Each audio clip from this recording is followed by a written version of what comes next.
Children learn core developmental skills using both traditional and electronic toys. In this documentary, professionals explain how traditional toys build a child's imagination and how electronic toys build confidence with technology. When a baby's born, its brain isn't fully formed. So what's really important is that for the brain development to continue after birth and for the infant to develop normally, it has to have lots of interactions with different objects. But dolls and other things where they actually engage in role play helps them to learn about people. So when they're playing with dolls or pretending and dressing up, pretending they're somebody else, what they're actually doing is trying out different identities and learning about people. Traditional toys have really helped my younger daughter's imagination, because as a kid she used to have these imaginary friends that she used to play with. I remember once going into a room and she's actually standing on a bunk bed with both her feet, one on one side, the other, and she has this long rope which she's taken my laces out of my shoe, and she was actually tied it across a dog's neck. And I'm like, what's happening? And she says, oh mom, don't, the dog's just about to drown, I'm trying to just save the dog, and there are 2 more animals coming for protection.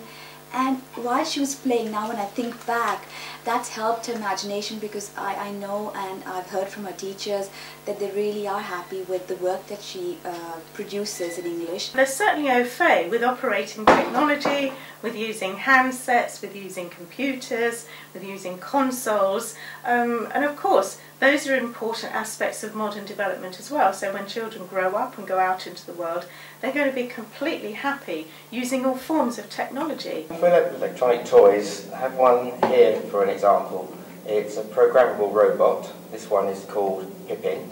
So I'm going to clear its memory and I'm going to make it go forward 10 centimetres.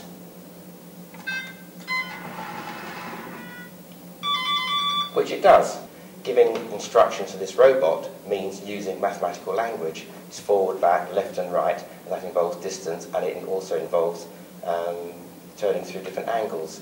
And so as they're using the robot and programming it to knock over their tower of paper cups, they're using mathematical language. As with most screen time or watching television or using any computer or games, there certainly should be a limit to it, because children may be engaging in those activities at the expense of other activities which they need for their development. They prefer that to sit and do their homework, so the negative impact would be that they don't know where the time just flies, and so we have to just monitor them and how many minutes they've played it. If young people are actually creating the video game rather than just playing it, then more effective learning is going to take place. For example, children designing a role-playing game, for example, they have to do the storyboarding, they have to think about the graphics, they have to think about the rules involved in the game, they have to work with their colleagues in designing this game. There's project management skills, there's developing of thinking skills, and having a practical experience as well of giving instructions to a computer to do something instead of getting computers to teach the children something. It puts the children in control, and that's why I think it's really important that toys like this are used in the classroom.